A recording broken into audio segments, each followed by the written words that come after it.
Good evening, ladies and gentlemen, boys and girls. Welcome to the latest episode of the Heart Compound Live. My apologies, we're a little bit late in starting. Had a few issues with cameras and firewalls and other computer things that I don't fully understand. But for those of you who don't know, my name is Rich and I run and operate the Heart Compound. We are a one-stop shop for all things motorsport, 4 wheels, 2 wheels. We do bikes, obviously, with MotoGP and the British Superbikes and World Superbikes. We cover IndyCar, F1, touring cars, NASCAR, rallying, everything you can shake a stick at, really. And we do that in the form of race reviews, race previews, all written by ourselves. We do just our own general articles, car and bike unveils, rider news, driver news, competitions, throwbacks, birthdays, all that kind of thing. All encompassing motorsport stuff. So do come and give us a follow on Facebook, Twitter, Instagram, and YouTube. Just search for the Hard Compound and you'll find us. In case you hadn't noticed, we also do live interviews. These are always live on our Facebook, YouTube, and Twitter channels, and they're automatically saved on those 3 as well. If you're on Facebook, head into the video section. You can find them all and give us a subscribe on YouTube and hit that notification bell on Twitter as well. Give us a follow so you don't miss anything. We've had some great guests, John. Just a very few short names from the British touring cars. We've had some legends, guys like Steve Soper, John Cleland, Matt Neal. We've spoken to like Rob Gravett. We've spoken to Andy Prio, Tom Coronel, Rickard Rydell, Gabriele Tarquini. Some of the current crop, we've spoken to Tom Chilton, Jake Hill, Ollie Jackson, Michael Crease, Jade Edwards. We've spoken to Mark Blundell, David Brabham, Stefan Johansson, Ari Lyondike, Willie T. Ribbs, Danny Sullivan, Alex Caffey, J.I. Hildebrand, Will Power, Alex Palou. We've spoken to Natalie Decker, Sarah Moore, many different car racing series. And we've spoken to a few bikers as well.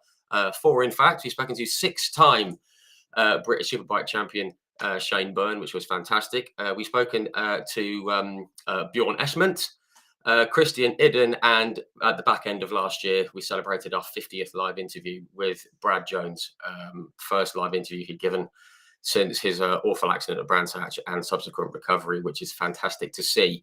Which brings us nicely on to our live guest tonight. He's a Bennett British Superbike rider, one of the best riders out there, certainly in my opinion. And he's just moved to one of the most upwardly mobile teams on the Bennett British Superbike Championship grid.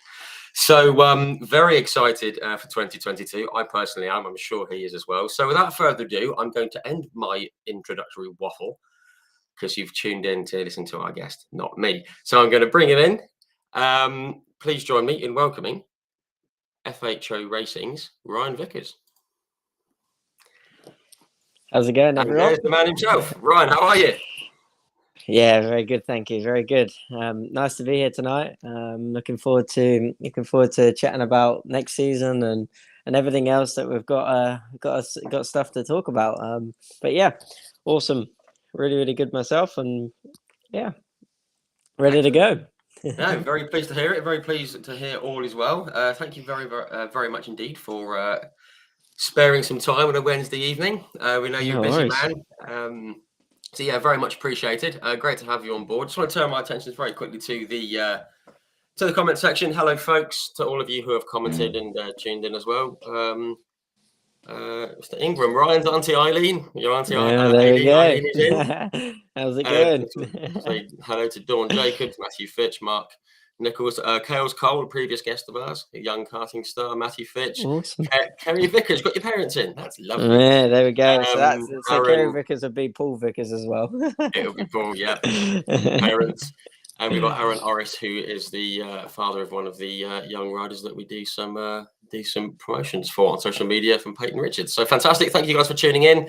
Hello, all. Again, sorry we're a bit late. Technical hitch. It happens, but we are here and we're live. So that was my fault.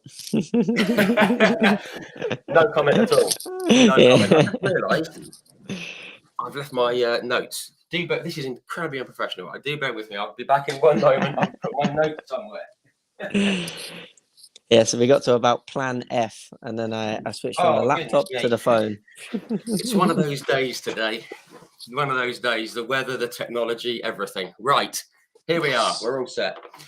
So yeah, Ron, thank you very much for joining us. If I may, well, just very quickly, you've had quite a busy start to 2022 with testing and surgery and all kinds of interesting stuff. How's it all been going? Yeah, awesome to be honest. It's been my best off season and most enjoyable off season that I've ever had in my life, to be honest, which is always good when you're training hard and working hard to prepare for a season. Sometimes the training and stuff like that, it's a long period of time of a lot of hard training, and it's just been really enjoyable this year. I've had a few things like you mentioned, operations. So I had arm pump surgery, which was something that I've always considered getting done. It's never been a huge problem, but it was one of them things that I've had a few issues, like a few sessions and a few tests and bits and bobs, the odd bit here and there where it's affected, and you just can't do exactly what you wanted to do. You set out to go out there and do a race run, or you go out there and do a long stint, and you struggle for half of it because you've encountered arm pumps. So I went and got that done. Got in contact with a really good surgeon that's done a lot of other riders. Called Mike Hayton. So I went and got that done, and it's honestly, now I've ridden a bike, it's the best thing I've ever done in my life, because actually you don't realize how much. Yeah, you don't realize how much you just ride with it, and don't really think about it as being any kind of hindrance. You just kind of get on with it until it gets to a point where it gets really bad, and then you notice it. But it's been the best thing I've done, to be honest. And then we built a stock bike. The team built a stock bike and stuff like that. And I went out to Spain for actually 2 months. So very nice. I got in the motorhome. Lent a trailer on the back, hooked up the trailer, loaded it up with bikes and everything that I needed to live for 2 months. Just packed the motorhome as full as I could. Push bike, supermoto bike, BMW, everything in the trailer, and just travelled out to Spain and went and lived in that for 2 months. And yeah, I think I did 13 days on track in the end. So it was a lot of riding, a lot of cycling. Did well over 500 miles on the push bike, and I've done that in my life. I know it's one of the things I never normally do a huge amount of cycling, because it's the last few years in superbikes I've been wanting to put on weight, so I've done a lot more strength work and stuff like that. But I'm at a point now where doing the cardio and stuff like that and maintaining the weight is possible. So yeah, so I've been doing a lot of cardio and stuff like that. So it's been really enjoyable. Been loving riding the BMW. It's just an awesome bike. It's actually an S1000RR, which I've got with a few M1000 parts in it, like the fairings, and also the forks and stuff like that. But yeah, absolutely loved it. It's been awesome to get on a new bike. It just going out, rolling out a pit lane for the first time with completely an open mind, just getting out there, getting on the new bike. It's such a nice fresh start to begin with. Yeah, no, I mean, obviously we've seen some of the footage you've put up on your social media about your laps and everything, and it looks great. I mean, it looks like a tough track that you're out on, which is obviously quite a technical track, which is obviously what you want when you're on a new machine. It kind of helps you get to grips with it. Test you a little bit. A bit quicker, I guess. Yeah, test you straight off the blocks. Did you drive all the way down there?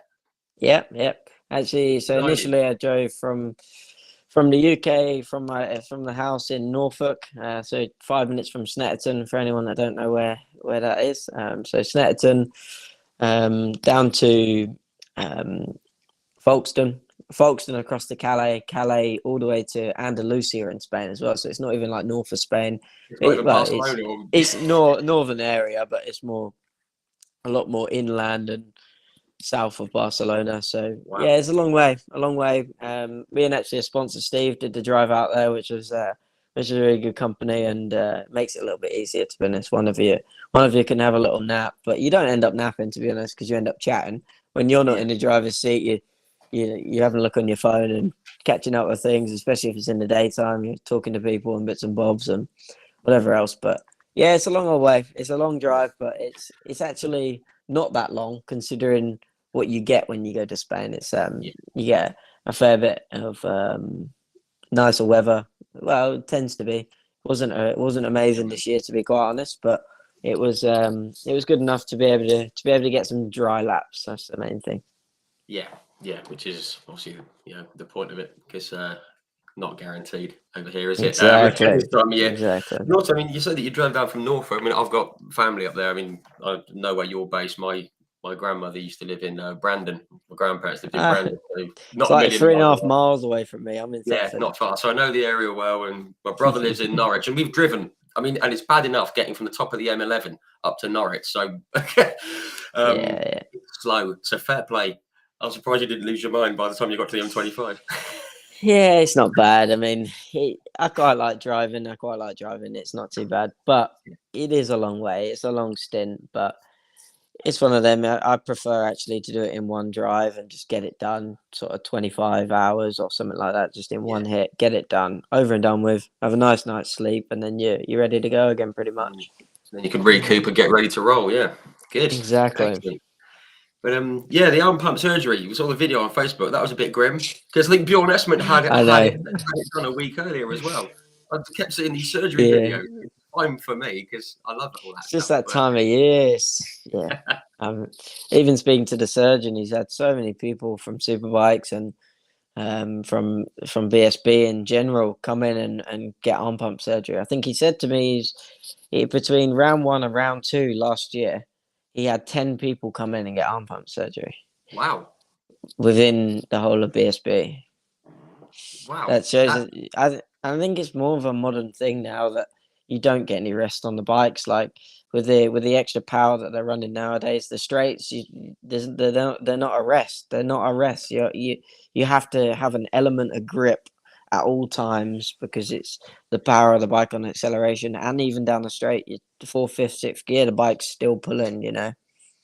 Especially at BSB, you don't get enough straights long enough to really relax. So yeah, I suppose the longest one's probably at Snetterton, isn't it? Your local Snetterton, Thruxton, places like that. Yeah, Thruxton's Silverstone's not straight, bad but either. it's true. Yeah. I'm actually off to Silverstone tomorrow. Fun. Yeah, for the mini challenge tyre test, I've been invited. Thrilling stuff. Awesome. Yeah. So yeah, it started well this year, which is good. But if I may, can we just take it right back to the start? I mean, when did you first get into motorsport and like particularly bikes? Well, bikes in general was at the age of 3.5 years old. I rode my first motorbike, like a little Italjet 39cc. So it wasn't long at all after I learned to ride a push bike. And I think the first day I ever rode a push bike, I took the stabilizers off straight away, because my dad could see I was using the stabilizers as a thing, and it's just a bad habit to get into. So he was like, right, let's take them off. A few pushes down the road, and I was off on my way. Wow. And I remember actually watching the video back. I was pedaling along, and I was shouting, I can't turn around. So I just carried on pedaling straight, like just carried on pedaling. I didn't know how to turn around or stop. I was just like pedaling straight. Just carried on going. So no, it's so 3.5 years old, started riding a bike and rode bikes and stuff all the way up until the age of 7. And this was just like for a bit of fun on fields and the normal kid things. We got a little PW50 and stuff like that.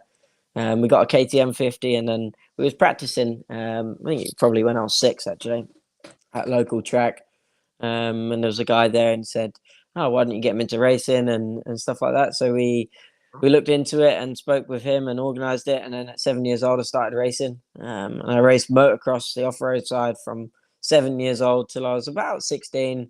But in between that, at 12 years old, one of my sponsors and friends, Jamie Hitter, he gave me the opportunity to have a go at Aprilia Super Teens, do my ACU license and stuff like that. Unfortunately, we only did a few rounds, like 4 or 5 rounds, I think it was. I managed to get on the podium at the World Superbike round at Donington, where Thundersport GB, that was with Thundersport on the Aprilia Super Teams. Wow. Yeah. And then that kind of stopped, and we went back to motocross. It was only financial reasons and stuff like that. Went back to motocross. I was going to say, I guess that can get expensive, kind of on the track side of things, with all the and everything that you need. And it's really difficult to actually get into road racing. right.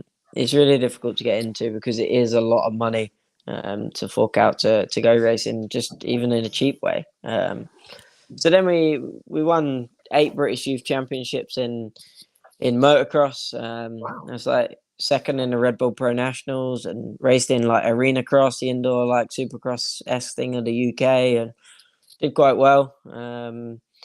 Motocross, you get loads of injuries and stuff like that. That's just the norm. You kind of have to live with that. I've just got some notes here. You've done your ACL, you've broken your knee. I mean, all these other things. Well, right at an early age, was it? This kind of yeah, stuff I think I first broke my knee at probably 12 or 13 years old. I ripped my ACL off the bone. I did that twice. And it was just, it was one of them things. To be honest, I was actually quite lucky to do it at a young age, because what I did was stretch the ligament as well as ripping it off. And as a kid, it kept dislocating because the ligaments were loose, so the joint was loose and everything. Not fully formed, yeah. And then as I was young, I've grown into it a little bit now, and now I have no problems with my knee, and my legs are a lot stronger. So it's actually fortunate I did it at a young age. If you do it when you're fully grown, that sort of. Okay.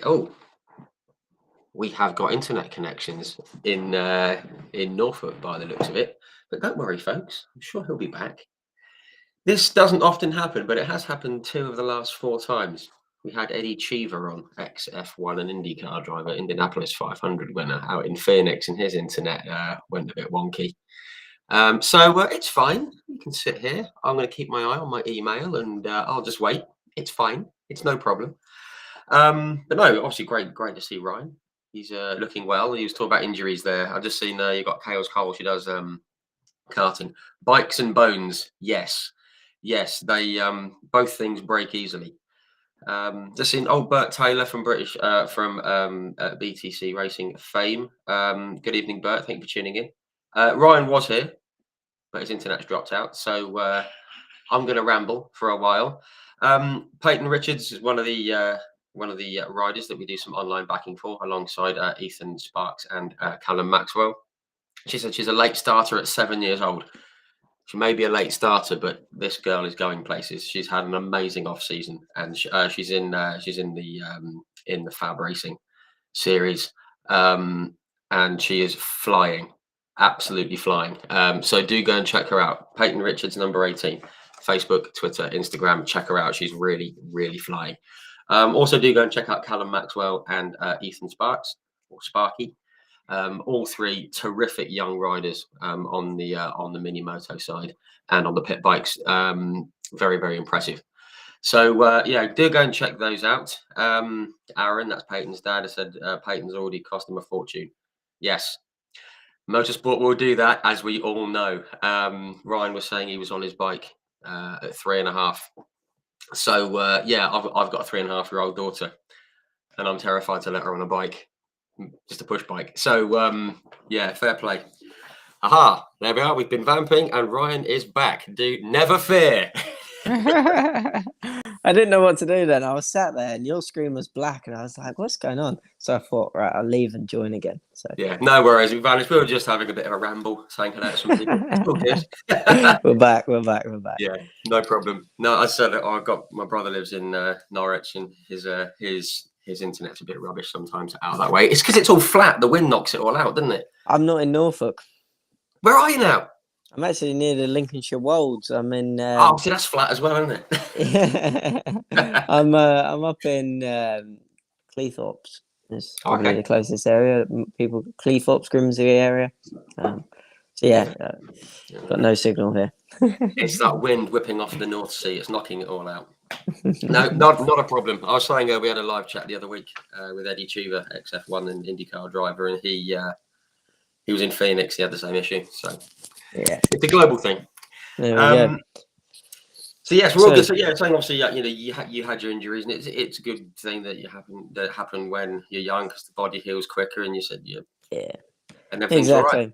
Yeah, so then we finished motocross pretty much in 2016. I'd lost a bit of love for it, to be honest, and had a few injuries and bits and bobs like the knee. It was a recurring issue. And then we got the opportunity to race a CB 500 at Thundersport GB, which was um, the it was a step that I wanted to do because I missed the road racing. And when someone mentioned going back into it, I sat there and thought, actually, yeah, you know what?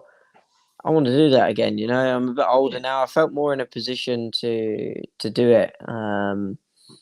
So we went and did Thundersport GB 2016. We did no 2015. We did the end 2 rounds, I think it was, of the season, just to see if I wanted to do it and see how I got on, and absolutely loved it again. As soon as you get your knee down, there's no better feeling, and it's like yes, loving it. So then we Back in did the the full zone. season, 2016, full season in 2016. First year back on tarmac, and I ended up getting second in the championship. My first year, which was really good. It's a tough class to finish. There's a lot of riders in it, a lot of British Championship riders. You know, stock 1,000, stock 6. You know, good riders in the day, and they do the CB 500s now because it's cheap. Wow. You know, and it is a cheap series. It's not really a series that many people look at, as in massive development class and stuff like that. But it's just really good to ride a bike in a cheap way and learn to ride on the circuits. And it's really good to gain experience, and that's what we did. Gained experience and ended up winning races and stuff like that, and was 5 points off the win of the championship, which was a good first year. Wow, that's a strong. So I mean, because I read somewhere before that the first time you first looked at road racing, you thought it was a bit boring. No Yeah. jump, nothing like that. And it obviously just was a complete flip once you gave it a go, and Yeah, exactly. And you I just love think the buzz of it. even since I've been doing it now and friends and stuff like that, the people never, like some of my local friends and stuff like that, never really looked at superbikes, like boring and stuff like that. And then until someone they know does it, and then they actually follow it in a different way because they're watching someone, it Yeah, gives them a reason to watch it and understand it. And then I explain it to them, and then they start getting the gist of actually, yeah, there's actually a lot of stuff that goes on, and it's a lot more exciting than what it is perceived to be watched, and when you understand the racing and the battles that go on, you can understand a little bit more what the rider's going through to sure. do that. um, and as a kid, that's always done motocross and loves jumps and ruts and berms and all of this sorts of stuff, like, it looked boring. I was like, Well, riding it's around just that going flat round. surface, there's no jumps. I was like, oh, don't do that. It's boring. Like, not a chance. So yeah, that was sort of my initial outlook on it. But then when you get on it and do it, you think, wow, like the speed and just everything. It's amazing how many bumps there are when you Yeah, yeah, when you actually ride and you're feeling it all through the tarmac. It's like some of the circuits in the UK and also in Spain and stuff like that. You actually feel like you're on a motocross track, and if really. anything, it feels worse because it's like this bike is not meant to do this. It's not set up to take it. It Yeah, feels so abnormal. You haven't got the suspension for going over bumps and things like that. So it does feel it's a lot more highlighted. It's yeah. almost like a motocross feeling ish, but you don't see that when you watch it. No, sure, sure. You You think don't everyone's see that. around on a billiard table. It's not the Yeah, case. exactly. Yeah, exactly. And until you've done it or know someone very well that's done it, it's very difficult to picture that. Very difficult Yeah, to picture that and understand it. So and yeah, then we was in a position at the end of 16 where we'd won some races and bits like that, and we was like, do we want to stay in another year? There was a lot of people telling us you need to do another year and win the championship, and we was in a mind. I was set that I wanted to move on. I wanted to progress, throw myself in the deep end because my picture is if you surround yourself with better people, then you're going to learn faster. absolutely. Unless because if you're only racing against say one of two, three, four, five people in the championship that could maybe beat you, it's very difficult to progress and learn because you might not see them all weekend until you go racing, because Sure. at least then if you go to British Championship, everybody that comes past you, which at the start, majority of the people do pass you, everyone that comes past you, you might be able to pick a corner or a braking marker or, like little bits off of each individual Yeah. person and you progress quicker. If there's 30 people on the track that are quicker than you, you got more to learn, haven't you? Yeah. And that was Absolutely. my You've got to learn theory from. looking at it. I Yeah. wanted to progress, and we did. We went to Stock 600, set up with Satchel Racing actually initially. We did a couple of rounds with him. Because it was with Mr. Satchwell. He was your guy that you sort because anyone who's tuned into these chats before, there's always everyone says, and then I met someone, and it started to go up from. It's happened again. What is happening? I have to speak to the I don't know, Lincolnshire internet providers. There's obviously something a bit dodgy going on. But no, terrific insights from from Ryan and how he learns from every rider. There's nothing wrong with being in the pack around riders. Whether you're in cars or bikes. As you said, there's always things to learn. Always things to learn. And that's obviously stood him in good stead. And we're back. It's okay. This got some gremlins. There we go. Got some gremlins. Should we have a whip round? I know, we need some new Wi-Fi. Yeah, no worries. I don't know what's going on through this. I don't know. It's fine. It's all fine. It's not a problem. Yeah, but yeah, I was saying it was Mr. Satchwell. Was he the guy who, you met him at Snetterton, I think, wasn't it? And was it him who? he reintroduced me to road racing for Yeah. sure. He gave me the opportunity that no one else was giving me at the time for sure. And it was just, it was one of them. I went and watched Jack Scott for a day at Snetterton because I'm good friends with Jack, growing up motocross with him. And he actually switched to Aprilia Super Teens and the road racing before me. And that we went to Snetterton. I went to watch Jack. I didn't even know Chris at this point, and we got chatting, and I said about my little road racing experience at the time, and I loved it. And motocross was had enough a little bit of it, and it was one of them. He was in a position to put me on a bike. He was actually racing a CB500 himself at the time, Right. and he said, "Would you be interested?" And of course, I was like, "Yeah, 100%. I'd love to." And that's where we got to in 16 and did the last 2 rounds at 15. Yeah. And then continue for the season. Was it him who set the team up almost around you? Because that's what I kind of for sure. managed to piece together from research and from my own memory. Was it him Yeah, who exactly. built It was the team all for you? formed around me, sort of thing. Chris was still actually riding at the time as well. He was doing the seniors races. He's an old fart. And I was obviously in like the younger whatever class, A, whatever they called it then. So yeah, no, it was a really good like family orientated sort of vibe sort of in the team, which was really nice. It was good. Yeah. And that's what you need. You need it just to be fun at that point of getting back into it. And your first couple of years of racing, it's just all about having fun, and it still is to this day, but even more so then, it doesn't need to be massively professional. No, just go out there and ride your bike. Just go and have some fun. Don't complicate it. Have fun, and whatever happens, happens. Exactly. Best way to go about it at that point. So yeah, you said you had a good year in was it 16? Wasn't it? You had a good year in 16. 17. Yeah, I was 16 on the 500s and then 17 600. Yeah. Yeah, you had a good year in 17 in the 600s. Then obviously, was there an opportunity to move up, or did you want to stay in the stock sixes? Did you want to sort of? Yeah, so we finished 17 in the stock sixes really well. The last 3 rounds of the season, we did a third, a second, and a first at the last round in that order. And it was like a perfect way to finish your first year on a 600, your first year in stock 600, first year in the British Championship. It was just such a good year. Because it had been quite a difficult year, isn't it? Sort of it was tough. Finances wise, and like the family rallied round from. Yeah, exactly. We started with Chris initially, and things didn't work out. So we went on we stopped. This was the actual answer of it. We stopped, and then my family, Nan and Granddad, actually put up the money and said, "Look, let's we can go racing." Da da da. Bought bikes, trucks, everything. Like we had nothing, so it was tools, tire warmers, the full shebang, which was a lot of money. And that's the only reason I continued. At that point, there was no opportunity. It was we'd only done a couple of rounds, we hadn't proven anything, and that would have been it.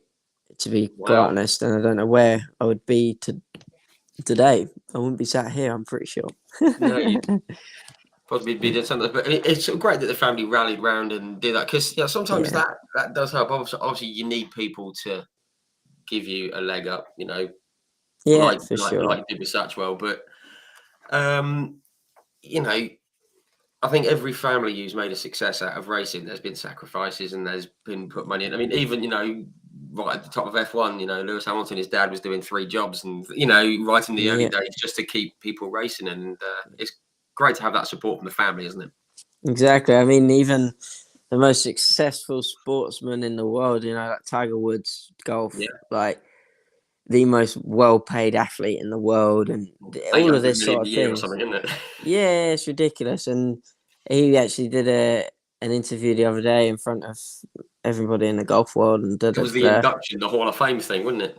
Yeah, and he said his mum was there and stuff like that, and to get him onto the first tours and stuff like that, not even PGA, it was only like the lower level to sort of to try and get up to the PGA to get his first place. They remortgaged their house, and stuff like that, and now he's the most successful golfer, athlete in the world.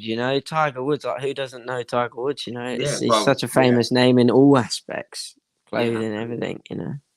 Yeah, he's one of my sort of sporting heroes. People don't know. For sure. I love me golf as well, and that was an amazing speech. As you say, he said without the help of his family and his dad in particular, he wouldn't be wearing. And that's for a relatively speaking, cheap sport. In perspective, I mean, I've got a friend who's a professional golfer. He's doing the same sort of thing that Tiger was doing when he was at that position, and it's like, it's one of those things. A set of golf clubs, okay, now it's probably £2,500 or £2,000. I mean, for a real top set, and it's £500 odd pound, £1,000 for an entry and stuff like that. But to go bike racing, it's another level again. It's crazy. Many more zeros. Exactly. You're talking 35, 40,000, 45, 50,000, especially if you've got to set up a team. It's like the trucks, everything. You're talking stupid money. And it really is hard to find, especially as a youngster, without having much of a proven name, positions, results, everything behind you. But thanks to local sponsors and all of the little people around us, we wouldn't be there without them. It's simple as that. Absolutely would not be here without them, that's for sure. Yeah, absolutely. There's 2 things that count for a hell of a lot. Obviously, you need to have the ability, but without the people and the backing, then you can't showcase it. So huge credit to everyone who's helped. Obviously, we had that good year, as you said. You ended 3rd, 2nd, 1st, and in that series that year, there were some good names. Like Jordan Gilbert, like Tom Neebe was in there, Brad Jones. Obviously, everyone knows about what happened last year. I mean, there was some really good riders in there, and to end the season well, must have been a real confidence booster going into the following season. Yeah, exactly. It couldn't have been a better time to do it, to be honest. And you know what it's like, last rounds, people, teams, all looking at younger generations and things like that to progress people to super sports, to stock thousand. People are always looking, and the last round at Brands Hatch is always big with fans as well. A lot of people see it. Because we was very new on the scene and nobody expected it. And nor did we. If you asked me at the start of the year when I was in 19th, 20th, 24th, was I going to win a race this year? I very much doubt it. I very much doubt it. And we did a good job. We did it, especially as a family team. We had nothing. We built it up and went racing bikes and made it happen. Big moment for made it all of work. us. Yeah, yeah, and excellent end to the season. Obviously, then was there an option to move up, or did you think let's have a full season, maybe at now you've got to that top level? Was it a case of let's see if we can maintain it, have a championship push, maybe 2018? Was that the thinking? Or? Yeah, it's one of them. I mean, it's obviously a big step with tracks as well, and new tracks, bikes, everything. And there was a few options to move to super sport and bits and bobs and potential things, but it was we got an option with like a bit of help from Yamaha and stuff like that, and running under their colours and all of this, and I thought it would be good for myself to have another year of actually trying to achieve a championship, because it is a different mindset, it's a different way of working, and going into a year with more experience and stuff like that, especially a bike setup and a team and everybody, and my mum and dad, there's a lot of things that we needed to do as a team to progress, and I felt there was a massive benefit of staying another year, not rushing it.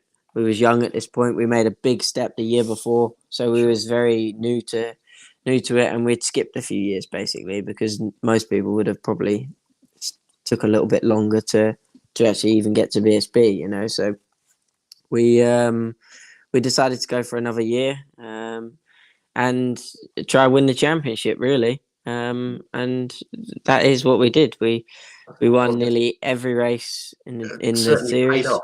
Yeah, bar one that I competed in, and the other I got a World Super Sport wildcard that was on the same weekend as the race. So there was one race that I didn't win. Wow, I mean which was that's good. It was a a heck good of a year. season. Obviously, I guess you thought you had a chance of doing well in the championship. Yeah. Otherwise you could have stayed and had a push for it. Did you think it was going to go that well? Because that felt like a breakout year. I can Yeah, remember exactly. seeing your name, thinking, "Who's that?" Yeah. Crikey! I mean, because obviously a lot of people were moving up, and I based it off of what I did in the last 3 rounds and who I beat and who beat me and stuff like that. And near enough, everybody that beat me was moving up, and it was one of the things. So we were a favourite for it, but by any means did I think we was going to win that many races. I knew the objective was to try and win the championship, but that's not always as plain sailing as it was, Of course. But we worked well. Every track we went back to, we had gearing. We had a rough suspension set up and stuff like that. And we got an Öhlins technician for the year. Sam Parry was amazing for the year. We worked really, really well together, and we just had the same objective every weekend. How fast can we go? Let's try and beat the lap record, that sort of thing. Wow. That was our goal. But even when we was winning and stuff like that, and we was at our best every weekend, we was trying to improve. We was trying to find that next little bit. Even when we was P1, we didn't need to, but we was always trying, which was a really, really good year. So enjoyable for everyone. And that attitude, that approach, that's what brings success. Even if you're, not walking it, but I mean, if you're, you're winning races and you're doing well, you still want more. You still want to, never rest on your laurels with things. No, exactly, and it helps with the progression. Obviously, then the next year to get the superbike ride, I was pushing myself to the absolute limit at all times, which is very much what you do in the superbikes and against the riders I'm up against now. Yeah, absolutely. I mean, that leads nicely on to that jump. You are the first and so far the only rider to No, make. Storm Stacey's done it as well now. Oh, Storm's done. Yeah, sorry, you're right. We Yeah, were the first. We was the first. have a word with him. Tell him to get back and do it properly. He does have a good hat, though. We'll give him that. But yeah, you were the first rider. Sorry, the first rider, weren't you, to make the leap from 600? You bypassed, the thousands and the super sport and straight into the BSB. Yeah. That's a heck of a jump. How did that come about? Because obviously it was with Lee Hardy, wasn't it? Yeah. Yeah. No, this it's one of them. Lee approached us and said about it. I can't even remember what round it was. It was a few rounds from the end, to be honest, that it initially got sort of put on the table roughly. You know, we spoke about it. Was it something you'd like to do? And at that point, we was like, yeah, 100%. You know, we'd love to do it, and bits and bobs like that. And I got on with it really well straight away. It's a big jump, but it's not in a way. I don't know.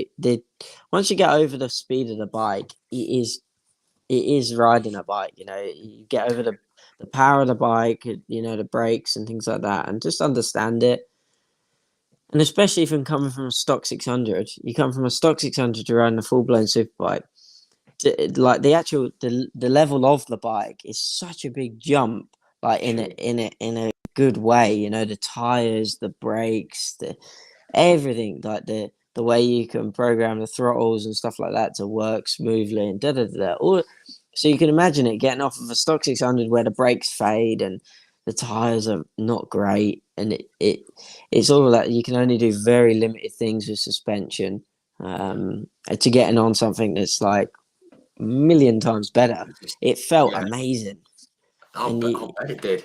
Is getting on to that, you was like, oh my god, this is the best feeling in the world. And when you go from something that's not as good to something better, it's always a good step. It's always a good step because it builds your confidence. You know, you build your confidence and you feel amazing. All you want to do is keep going quicker. You know, you feel like you can. And we was relatively fast straight away. I mean, we went to Cartagena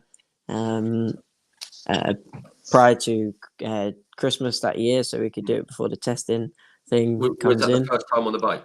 Yeah, so it's a stock engine, but superbike chassis, swinging arm, everything, just to get a little bit into it. And we was fast by the end of like the 3 days. I think we did 2 or 3 days, and we was fast by the end of it. It just doesn't take long.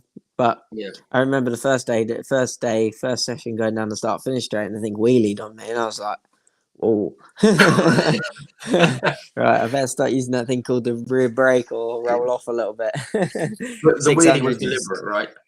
Oh yeah, no, I said that to my dad. I think, and he nearly had a panic attack because he actually videoed it as well. Wow.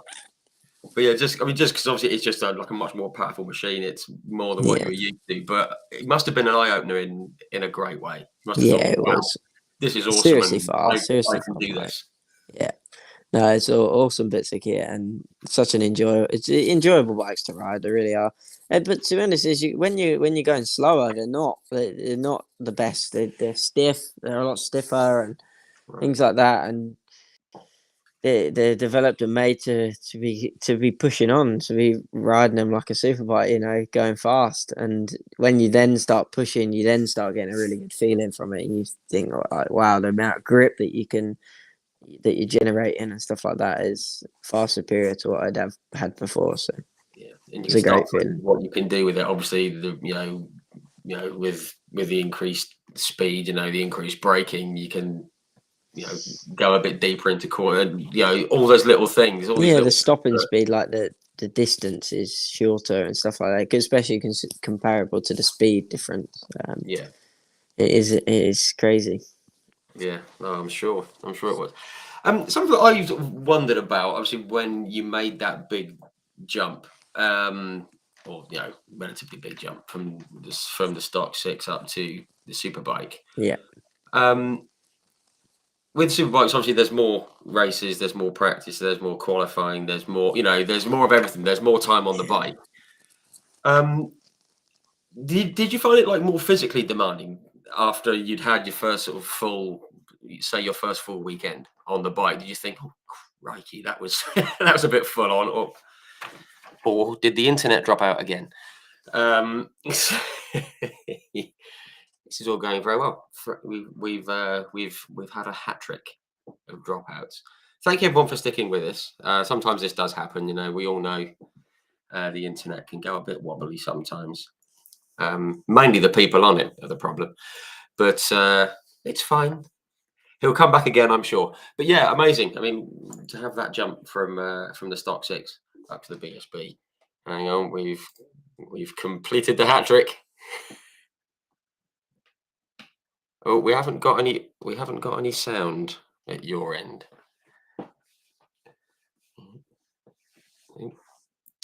We haven't got any sound at your end. Oh, we're upside down. We're the right way up, but we've got no audio. Oh, camera's gone. Camera's back. Side on. Round and round. Oh, yeah. There we go.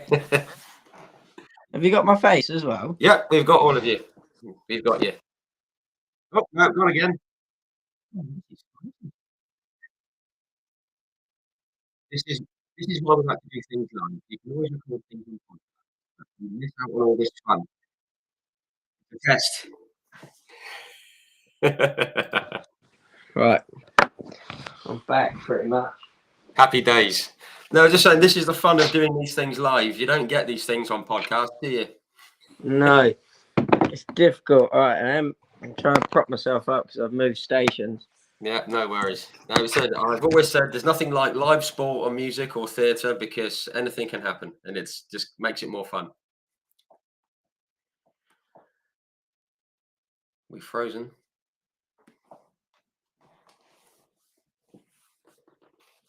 We've frozen at your end. We've got a view of your keyboard and your wrist.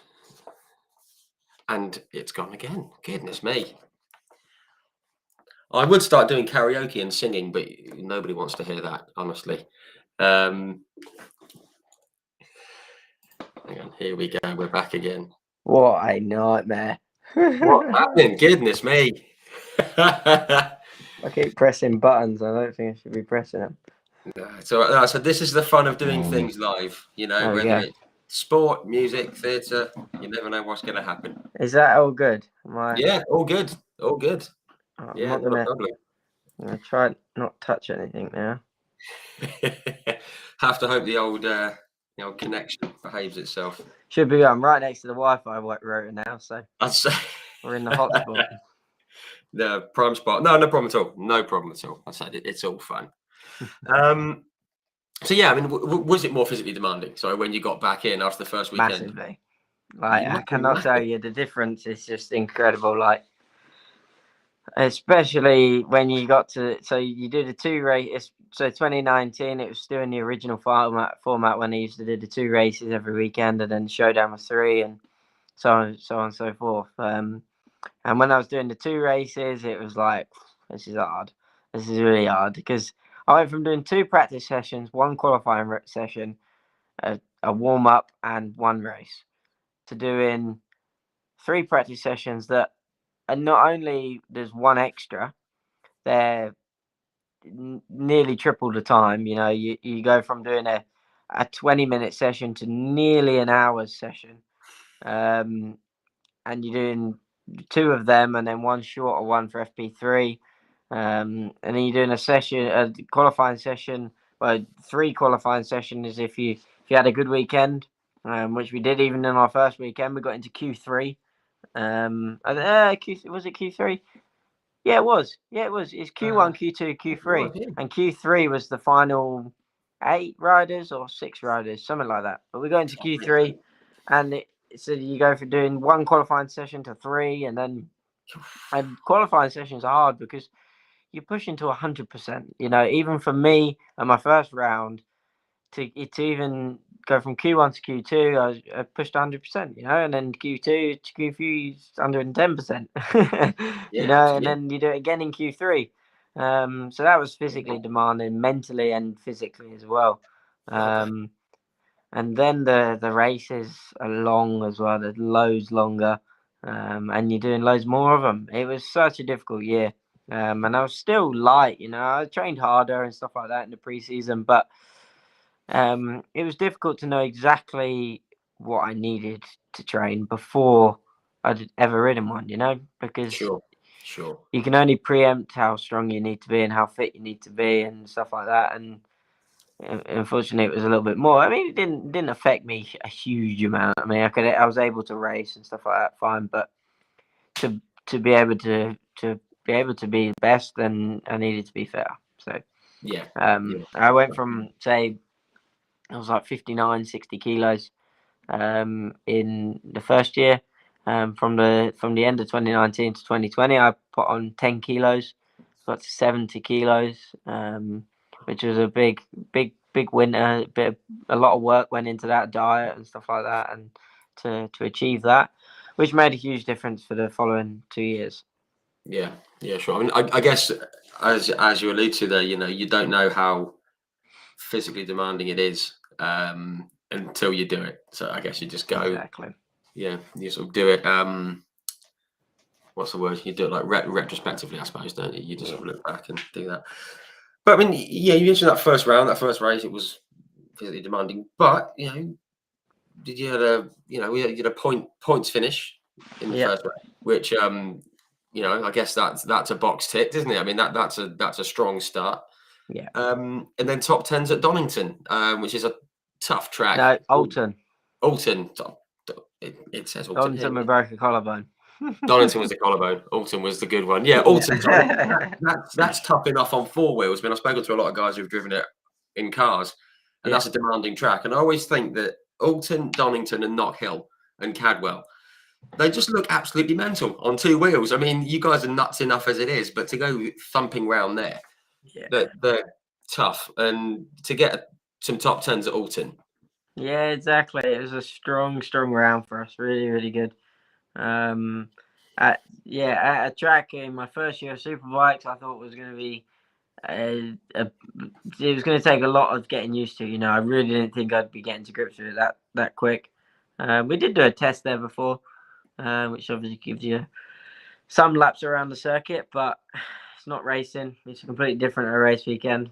If you go to a test and you think you're fast, you got to find another second, most probably, or half a second, to be in the same position you was at the test at the race weekend, because everybody goes quicker.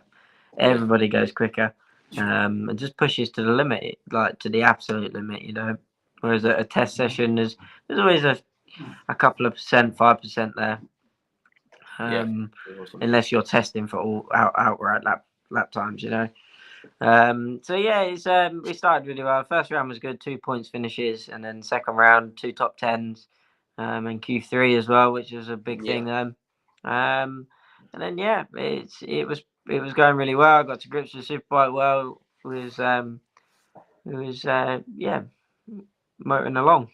Yeah, you were feeling good, and then obviously it must have been so frustrating that you mentioned the collarbone at Donington in round 3. I mean, what happened there? I mean, obviously when it happened, did you know? You just think, oh Christ, here we are. Yeah, I knew I'd done my collarbone as soon as it helped with the marshals as well, because they lift you up and lift me up under my arms. I went, oh yeah. I was like, yeah, that hurts a little bit. Like, I was like, yeah, that's done. And it's just an aching feeling. It's one of them. But yeah, it's one of them. I just turn one, crash hard on the brakes. There's a little bit of a slight dip in the tarmac, and just lost the front on entry. That was it. I'm not too sure if I broke it as soon as I hit the ground or when I tumbled through the gravel. Probably as soon as I hit the ground, because it was hard on my right shoulder, and that was it. Yeah, broke my collarbone, but we weren't long. We was back.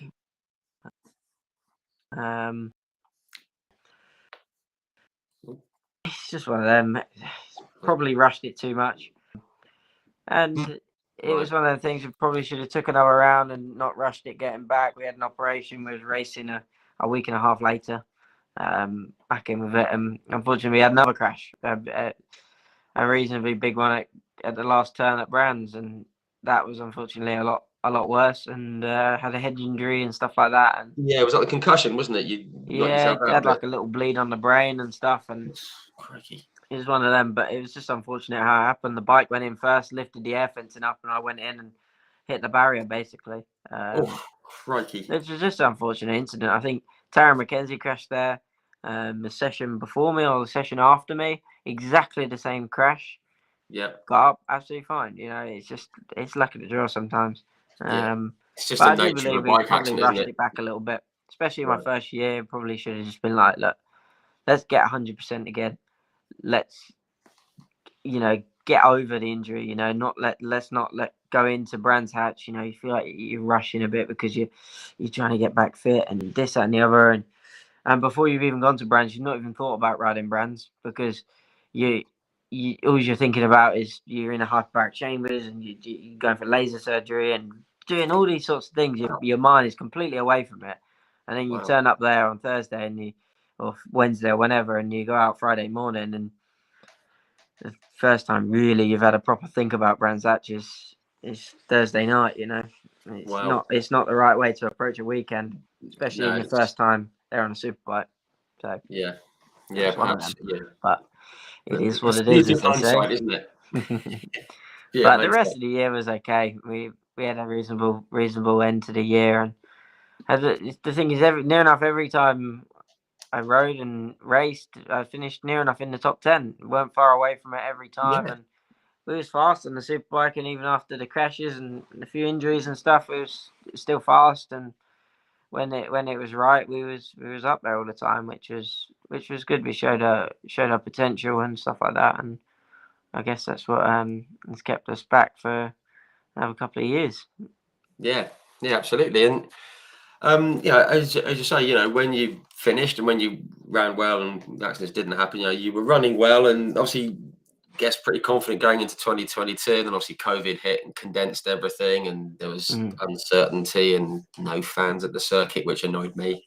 Yeah. But just with COVID, I mean, obviously, everything. It was a shortened season. It was condensed. I guess that takes more toll on you. It takes more toll on the team with regards to Yeah. any repairs or turnaround and setup. And how manic was it in 2020? Because obviously we've covered bikes and touring cars and everything else, and everyone has said it was tough. Yeah. It was one of them. I mean, it's unfortunate that it'll happen really, because we went testing at the start of the year in February as normal.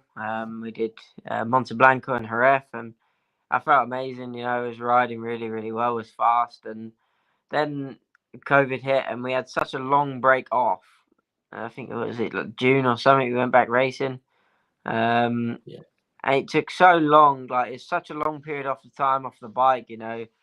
That then when we got back, it was one of them. We got started, and then before you knew it, was finished. It was done. The season was over, and it was one of them. I mean, it was difficult with the team and stuff like that. It just weren't easy for anyone. The whole team, Stuart, the crew chief and stuff like that. He's Australian, and with COVID and stuff, he had to dedicate basically the rest of that year to live in the UK away from his family, and it's just all messy. People, mechanics and stuff like that having to work stupid hours and stuff like that to get things ready for the next round that's like a week later, which isn't easy when people have a home life as well. Of course, yeah. It causes a lot of stress for people, and it's never easy. It's never easy to do them sorts of things, because it's, before you know it, it builds up on people, and that's it. People get fed up with it, and can't do it. Yeah, absolutely. I think people forget that human side, don't they? People have got lives outside this. They've got lives outside it, and that's the most important bit, isn't it? Taking that time, and if you haven't got it, then as you say, you're going to get people get fed up, don't they? Yeah. Whether it's your missus or your cat at home or something, they need feeding, don't they? And it's it's one of them. But it was annoying. Like 2 days away, but then it happens when it's weeks and weeks. It's like, oh no, I want to go back.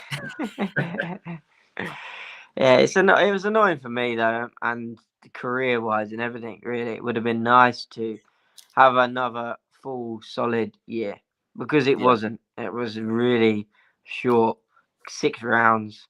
I know it's 3 races every weekend, but it's difficult. It's difficult. Sometimes you need to do a couple of tests in between rounds, stuff like that, learn a few things, and also just go away, do some laps, and come back at the next weekend ready to go, and it was difficult. It weren't a full year. It was very rushed, and before you knew it, it was over. And that was the end of the year, another year done. Which it wasn't a year. That's the annoying thing. It would have been nice to get a second year under my belt, a full season. Yeah, obviously not ideal timing, but I mean, did it feel like a slight sort of stall, for want of a better phrase, in the career? Because obviously you had an idea of what you wanted to do, I guess, in 2020, and then obviously it all went to what. So I mean, did it feel like a bit of a stall? Yeah, for sure. We didn't get the progression that we planned, for sure, and for many reasons and stuff like that. It's never going to help. It's never going to help doing a short season like that. And there's almost the added pressure of it. It just weren't great. It weren't great. But it is what it is. There was Josh Brooks won the championship. He did it right. It's one of them things. He had quite a bit of experience, though, didn't he? I think was it that year he had his 300th race or something, and it was like that was this year. That was 300th weight race, and I've done like 150 in my career or something. Wow. It was like that, or less than 120, 130 in my career. So, wow. And that was just superbike races, British superbike races, 300.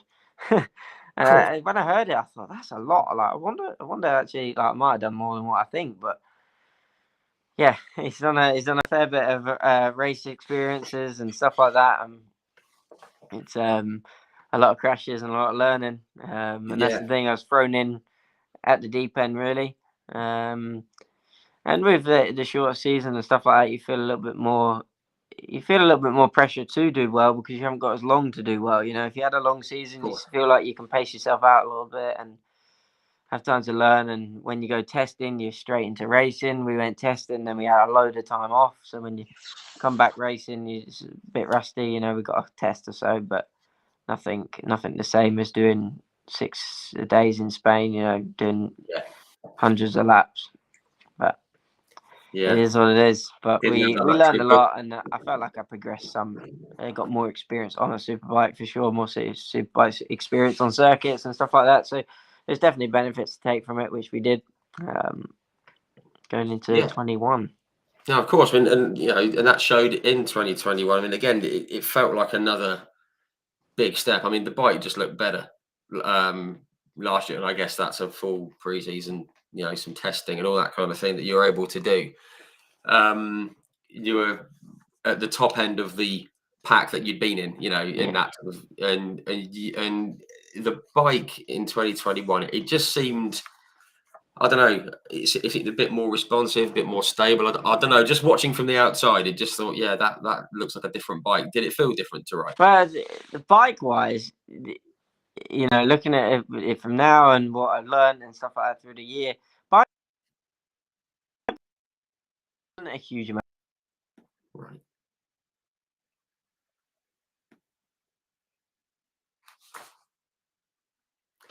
We love the internet. Oh, yeah. There we go, right, we're back. So there we go. So yeah, bike wise, let's turn it.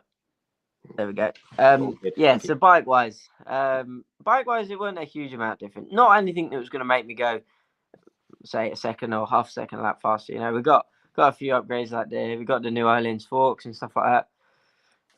We never back-to-backed it. Did it make a difference? Did it not make a difference? We don't know. But probably helped in some areas where we struggled a little bit. But you're talking very fine margins with that sort of thing. New fairings and stuff on the Kawasaki. Again, did it help? Did it not? Don't know. Didn't back-to-back it. Couldn't tell. Really. Initially, I thought maybe it was a little bit less wheelie with sort of the downforce, sort of aerodynamic improvements they made to the bike. But generally, the bike was very similar. It was very similar. But the biggest thing for me that changed is crew chief Stuart Millen came into the team, and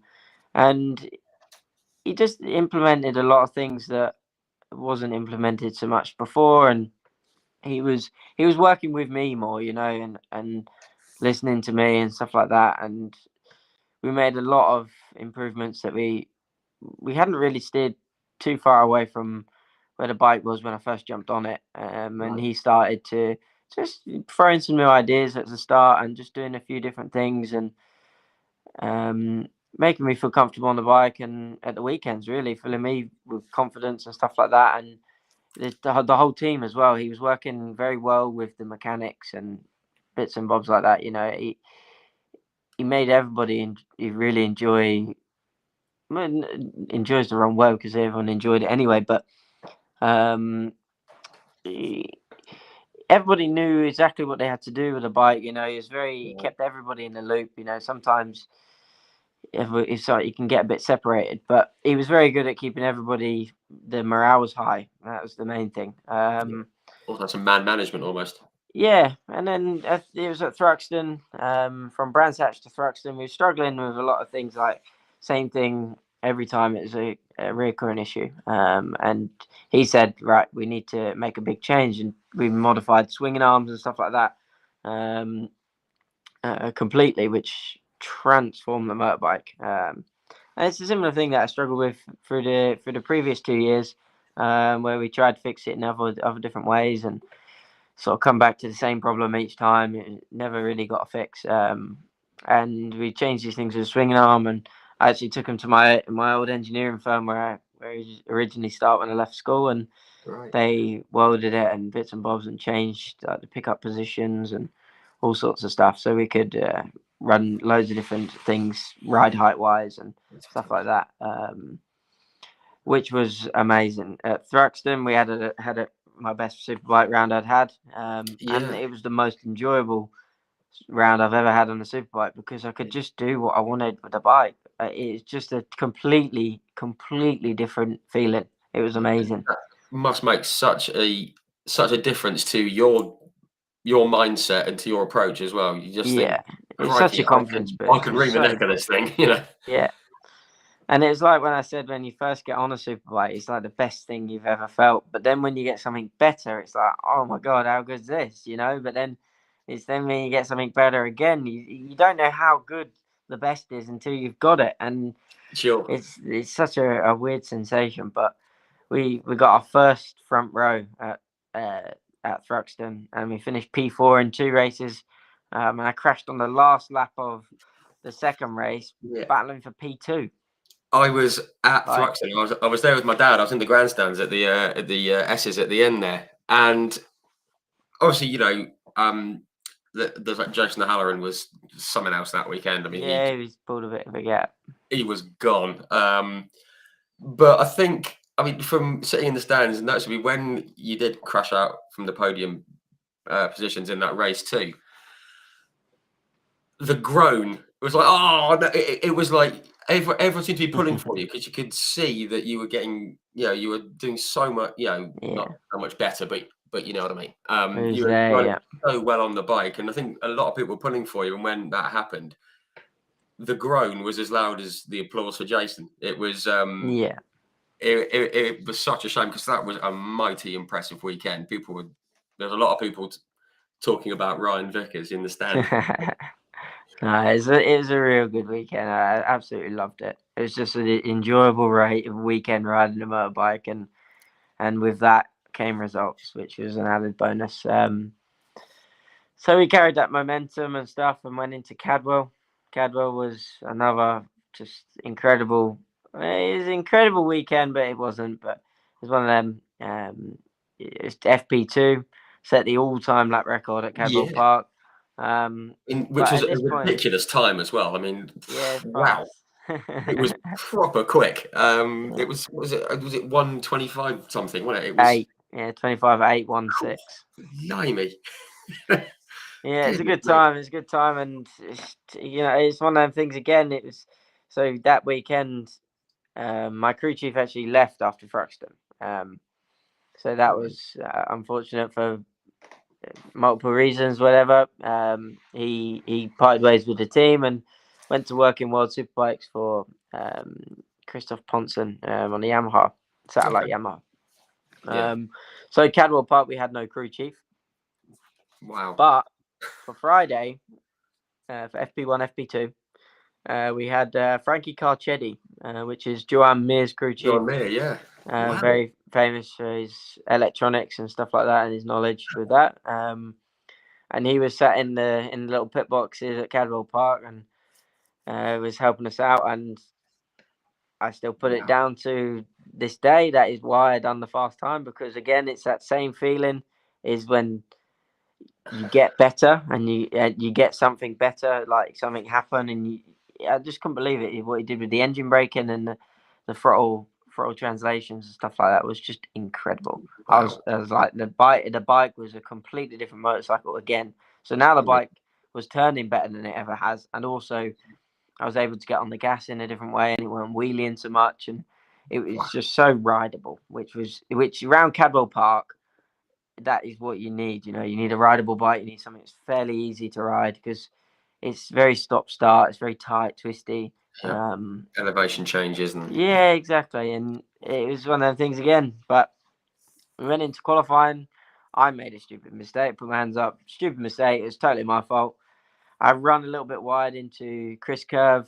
I thought I can. It wasn't a great deal wide, but I sort of just committed to the corner. It's obviously on the right hander, and you obviously can't see too much of the left side of the circuit because you're hanging off the bike and it's a bit blind. And there's a little bit of a crest there. And I run out of road. That was the end of it. I was just like a little bit wide. Tried to keep the lap going. Was spinning and drifting wide a little bit, and yeah, ran out of track. Had to sit up, run on the grass. But it rained and grass was wet, and that was it. Really come around and made big crash. And yeah, really, the big thing there was I hurt my knee. I tore my MCL ligament. I had a grade 2 tear to my MCL ligament, which it turned out to be. At the weekend, it was just a sore knee. Yeah. But it was a little bit worse than that, but it was okay. I mean, we struggled the rest of that weekend, but we still got a 7th, 8th, and a 9th, I think it was, in all 3 races. But I could barely ride, you know, considering what I was riding like. I could barely ride the motorbike. I was just nursing it round. I couldn't weight the foot peg.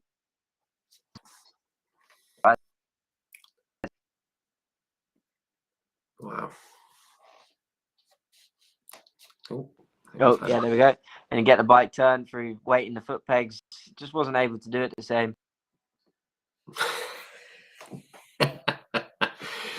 Oh, I'm going to hover over the button. But wow, amazing that the expertise of one man, Joe and Mears Tech, can can make such a difference to a bike. Are we back? We're back. See, I'm getting the hang of this now. I'm getting good at the good, back straight off. back in. Back in the saddle, bouncing back up again. Yeah, so it's a difficult weekend. It's so hard to do anything. You know, I just struggled to ride, and it swelled up as well. It got worse.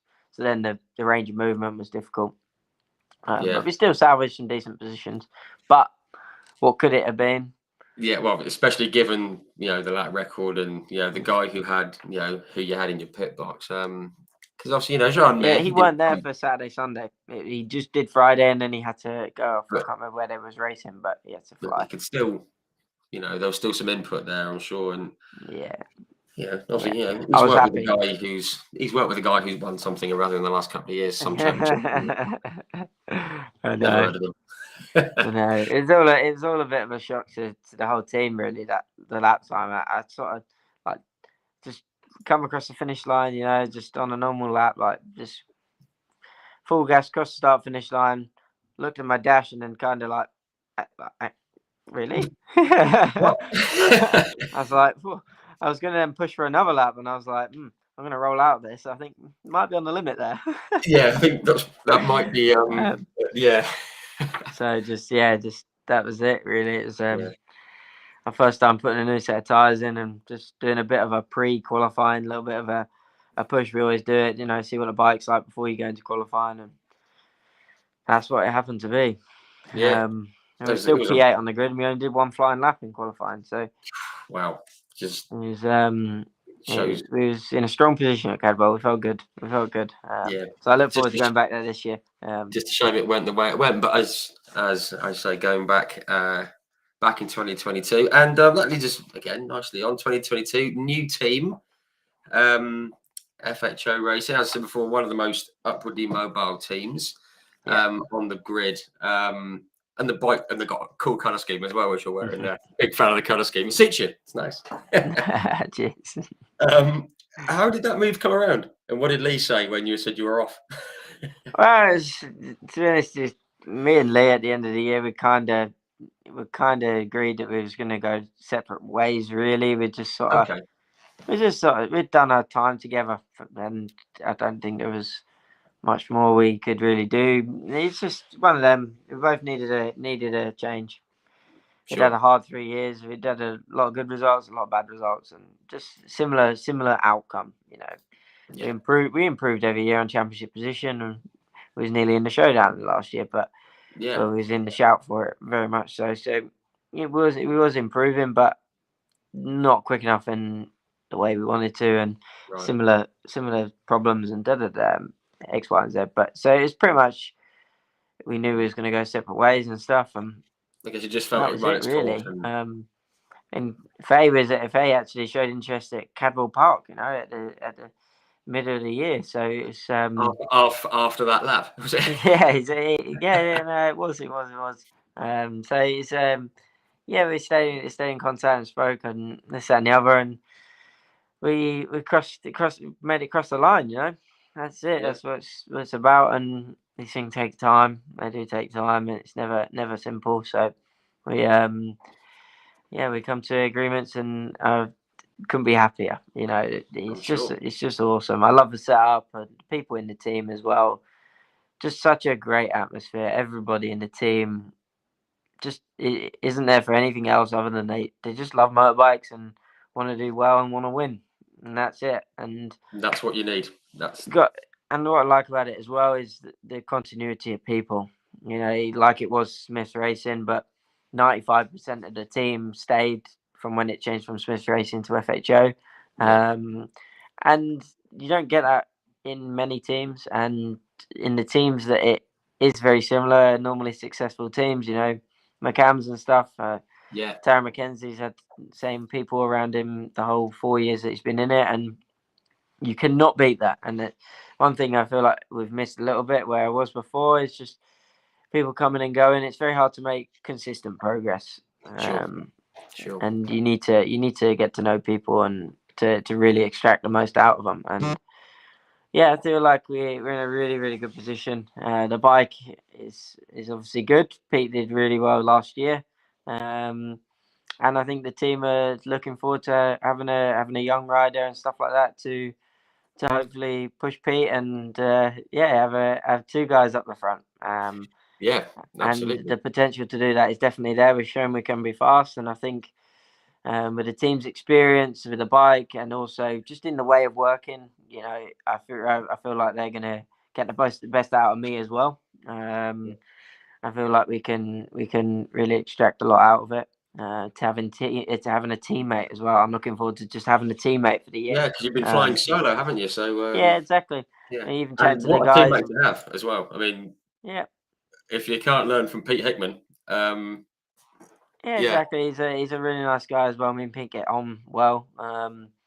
And if I was to, before being teammates with him and stuff like that, if I was to say there's one person in the grid that's sort of the nicest person to ride with is Pete. To be fair, he's got a very smooth, easygoing riding style. He's not like loose and aggressive and all of this sort of thing. He's very in line, and it's a good thing to have, really. yeah, yeah, So looking forward to it. I mean, even speaking to the guys to testing and stuff like that, prior to testing, with the use of having two people, like Pete's going to be doing some more technical things and bits and bobs like that, and that allows me to just go out there and learn the bike. He's doing a bit more of like the testing parts and bits and bobs like that they want to get through, and strategies and bits and bobs with it's the development electronics stuff. and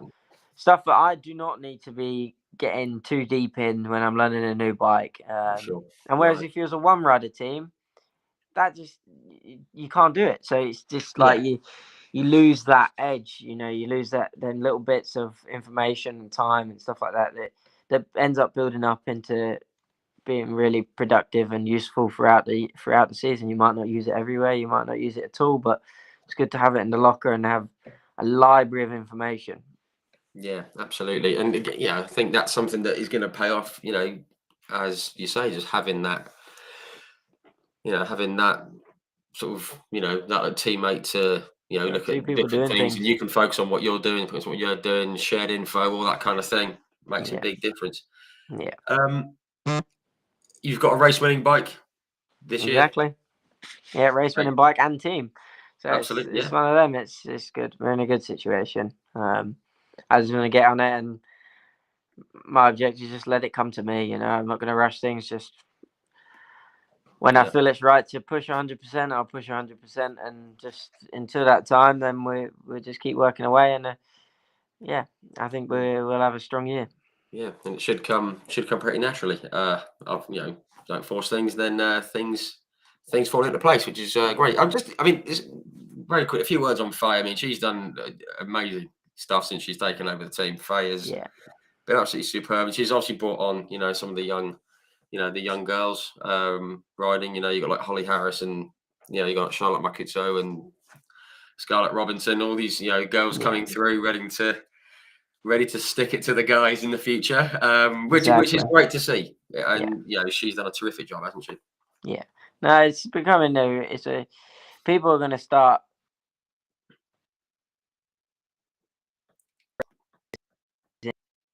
and like the brand. You're back. There we go. Yeah, that's right. We got you. Yeah, we got you.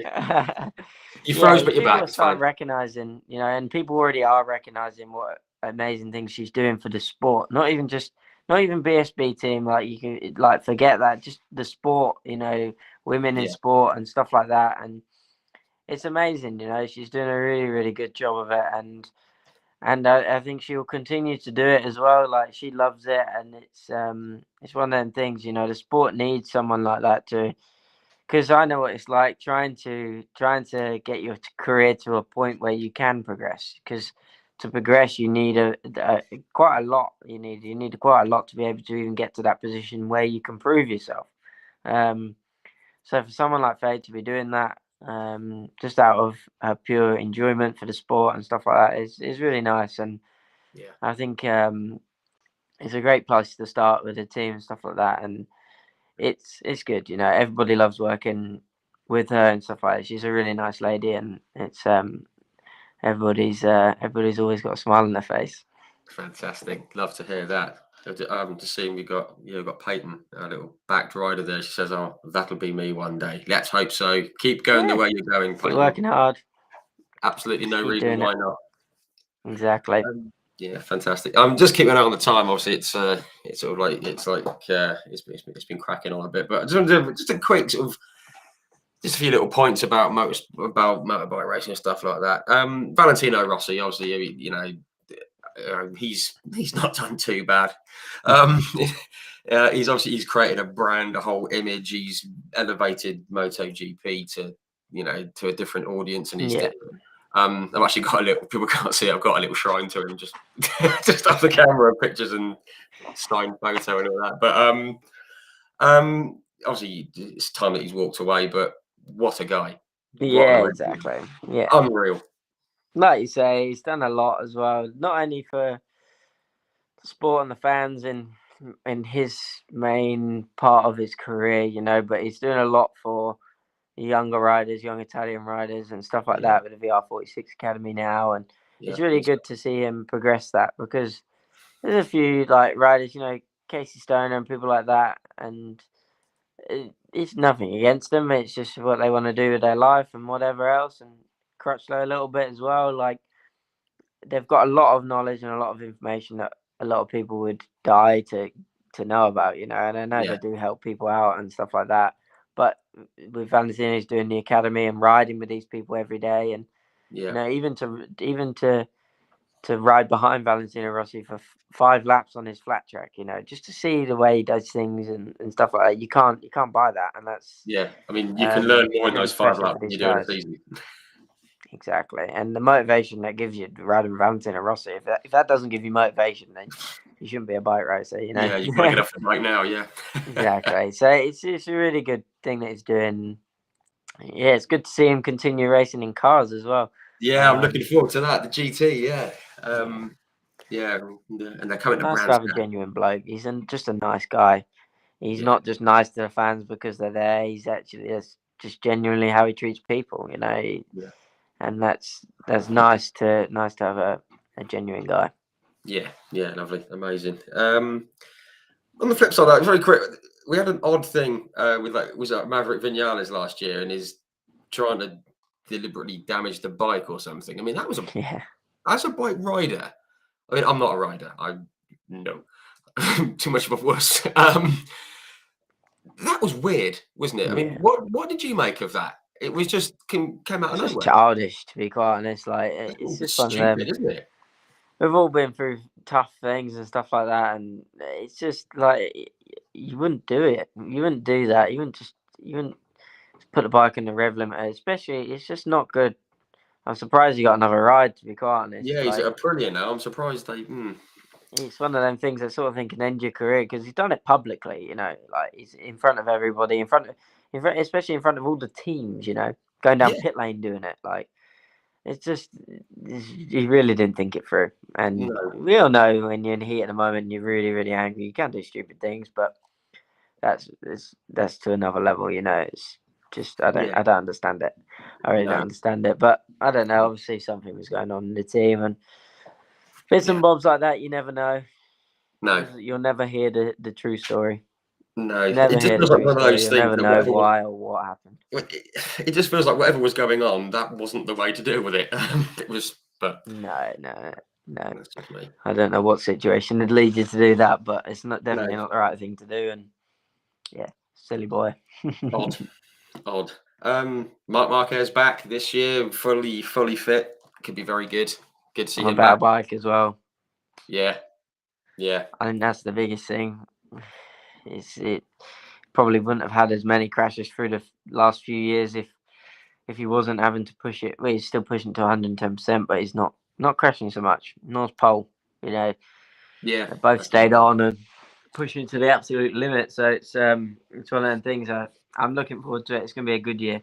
I was actually Yeah, saying to someone the other day that there's a lot of manufacturers that can win, and yeah, it's one of them. It's difficult to put your finger on who's gonna be the best. It's Bagnar and people like that. You'd say yeah, there's a real strong chance. Marquez he's as my pick well, this being year, back on Paco. form, but Mm.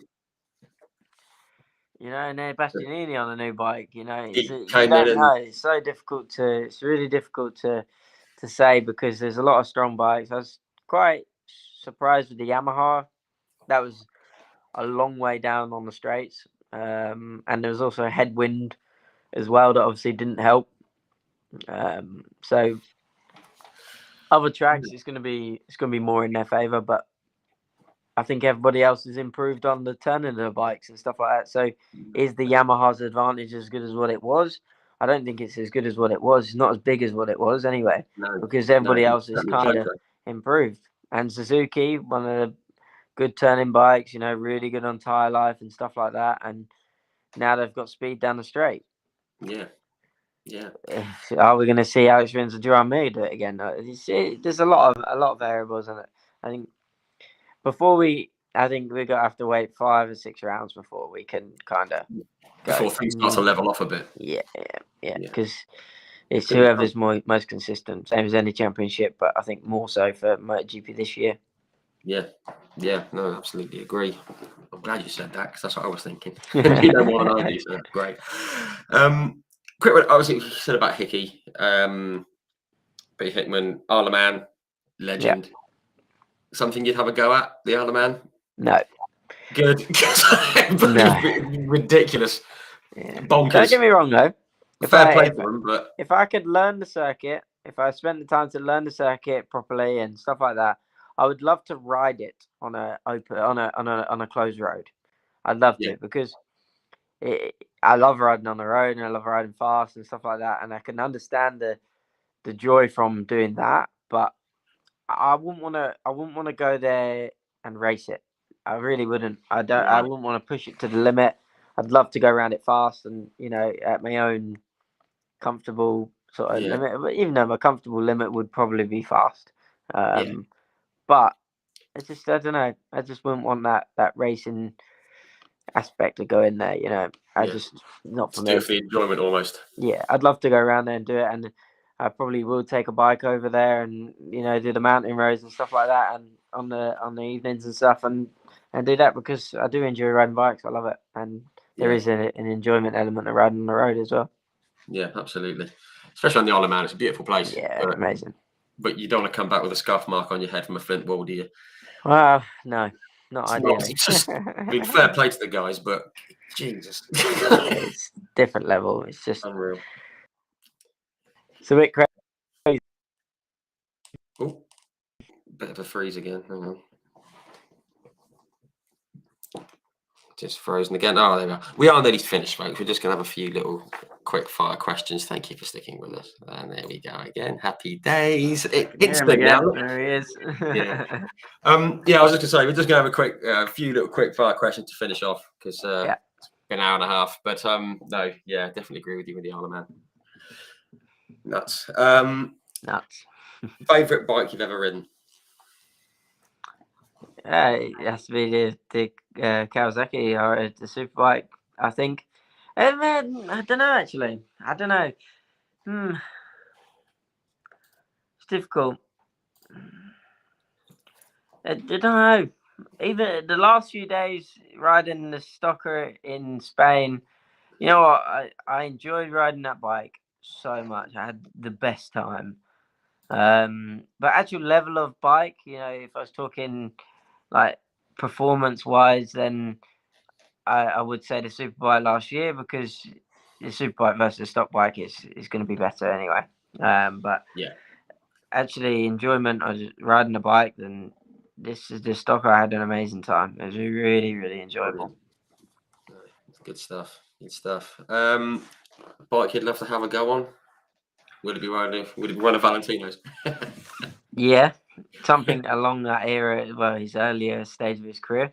But actually, my manager, Roger Burnett, so I might actually be riding, well, not yet, but I've mentioned it to him, and it's possible. So I might ride his old Honda, Rothman's Honda 500 Grand Prix bike. So that is definitely a potential. It's been confirmed that it can happen. So I don't know when, but I might make an appearance on that at some point at like Cadwell or something, somewhere local to here.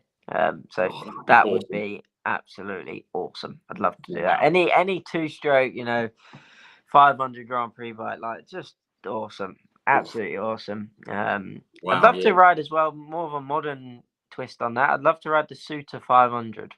Oh yeah. I'd love to ride that. It's got good horsepower. It's 200 horsepower on a very good chassis, brakes, suspension. I'd love to ride it. I bet it's awesome. Absolutely weapon. Oh, that would be cool. Yeah, excellent bit of kit. Favorite circuit? Another difficult one. I enjoy riding. I don't have any circuits I don't enjoy in BSB at all. I love them all. But if I had to pick an outright favorite, it's either Assen or like Aragon. Oh, yeah, there's some circuits. Wow. Assen, because I'm glad you said Assen on a Assen. superbike. Aragon I've only done on a stock bike, but I'd love to ride it on a superbike with new set tires, and all of the extra bits. It'd be an awesome circuit to ride. I think that would definitely be my outright favorite, but I think Assen, because I've ridden it on a superbike and it's just incredible. Absolutely incredible place. But I've not ridden all the circuits in the world, so I'm sure there'd be other ones as well. Plenty to tick off. I actually went to Assen in 2018, and obviously for the MotoGP. Yeah, I went with my dad, and I said I just want to see Valentino Rossi lead one lap, because I was in the Winterdijk grandstand, the left hand before the little chicane at the end of the thing. I was in there, and he came past once in the lead. He was half a bike length ahead. I just went mental. Yeah, done. But Completed. what a circuit! It's just quick. Some fast points on that circuit. I can say it's it looks no brilliant. opener. It's some places take you a few laps to commit to. That's for sure. But yeah, wow. I mean, fair play to anyone who gives it full beans on there, because it's a proper job. You get used to it. Slow by the end of the weekend. Yeah, absolutely. Yeah. What's the ultimate sort of aim? Is it worlds or? Yeah, I want to be world champion. That's what I want to be. And along the way, British champion as well. Yeah. I mean, I'd love to get to MotoGP. That is my absolute goal. I'd love to get to MotoGP, but I understand as well that it's just very difficult nowadays. You can be Jonathan Rea 6 times world champion or whatever he is, and not get an opportunity. I think as well, it doesn't help that he is a little bit of the older generation.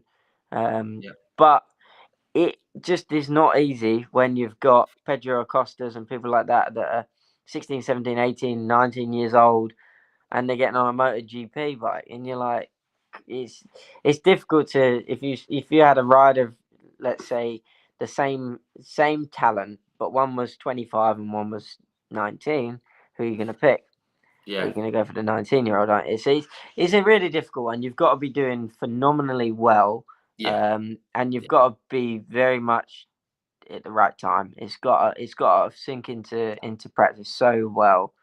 There's got to be the opportunity there at the time that you are at your absolute best and winning world championships in world superbikes. You know, that's how the progression would happen if it was going to. But even then, it's difficult.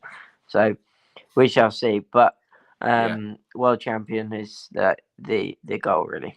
Yeah, absolutely. Yeah. Again, you know, it's all down to timing and right place at the right time, isn't it? So yeah. Fingers crossed. Very quickly, it's something I was going to ask anyway, but Peyton has put a comment in there. Do you have a routine before getting on the bike? She always puts right glove on first and gets on from the right hand side of the bike. Do you have any superstitions like that? No, not really. No. It's not anything to do with superstition, but I do put my left glove on first, only because it's easier to put my right glove on last, just because it's my more dominant hand. So to put my left glove on, I use my right hand, which is my more dominant hand, to pull my glove on with, but to put my right glove on last is easier. Don't know why, but it's not superstition in any way. I'm not bothered. I just, that is just how I get ready, how my gloves are put in the box, you know, and that's it, you know. It's one of them things. But no, not really. I mean, obviously, go through the track in my head and stuff like that, and just be completely concentrated. And I like to always be very on time as well to like the garage and stuff like that. I like to be there at the same time. A good, 20 minutes before the session. It's quite a long time, but I like to be in the garage, and just get ready. Be there and be ready. If things change as well being in the garage, because sometimes if you're there earlier and it starts to rain or bits and bobs like that, and you've got to make a decision on tires, and it's sometimes nice if the rider's there and you can give your opinion on what tires and stuff like that. Whatever the situation, you never know what's going to happen. So be there a bit early, be there prepared, and that's it, ready to go. Yeah, get ready to roll. One last thing: who's the toughest competitor on the BSB grid this year? Do you reckon? Who's the? I don't know. All of them. This question. No, it's difficult. So many. Really hard. We've got Leon and Saiti as well, which are two extremely successful people, British champion, world champion, and this, that, and the other, and both ridden in British Championship at a high level, and they're both going to be fast on good bikes, I think, and especially Tom, on the PBM bike, he's won the championship multiple times, and that's their aim. That's their aim of employing Tom. They want to win the championship. But then there's everyone else that's finished in the top 10 or top 12 of all the last year. Any of them, sort of positions, people are able to win the race. But I also know it's one of them, everything's got to come together. It's all right to do it once. It's all right to be close. But to get that last step, you need everything. You need the team, you need the bike. The rider needs to be at his best, and it just needs to all come together. So, it's going to be an exciting year. There's going to be a lot of race winners and a lot of different podium finishes, and just hopefully we can be a part of that. Yeah, we'll see how we go. One very quick thing before I go. I just want to do this very quickly. Can you just say all the very best to Brad Jones on his continued recovery? Because obviously that was an awful accident that he had last year. And in case anyone hasn't seen, we know Tommy Bridewell did a raffle for his leathers to raise money for Brad. Guess who won? I've got Tommy Bridewell's leathers hanging up here, and I've put them on, and they're not built for comfort, are they? But no, I just want to say, well done again to Tommy for doing that, and to everyone. That's mega. And if Brad does watch this, because he came on for a chat last year, and if he is watching, all the best for continued recovery. Yeah, I've seen Brad's recovery. It's going well. I mean, long recovery. I mean, it's just crazy, you know. So good to have him here. So good. Such a nice guy. Yeah, known Brad for a while, and keep training hard, mate. Hopefully someday or whatever. You know, it's not even to get back on a bike, but you know, just to do if things you want cycling. Yeah, keep it on the pedal power. Brilliant. That's probably it's probably good. That's a good place to end it, I think, Ryan. But thank you very, very much thank you. Thanks for for your time. joining us. It's been great talking to you, hearing all your insights, and obviously wish you all the very, very, very best for this year. Thank you. Really excited to see what you and Pete can do on those bikes. It's going to be good. We're all looking forward to it, and I can't wait to see everyone back. It's not long away now. It's been a long winter, and let's get back to the circuit and give you some entertainment. I'm buzzing already. Looking forward to it. Also, thank you to everyone who's tuned in. Thank you very much. Thank you for sticking with us. A few little technical glitches, but we're all good. But yeah, thanks everyone, and of course, thank you very much to you, Ryan. Really, really appreciate your time. Thank you very much. No worries. Thank you very much. Cheers, guys. Good stuff. Good night, guys.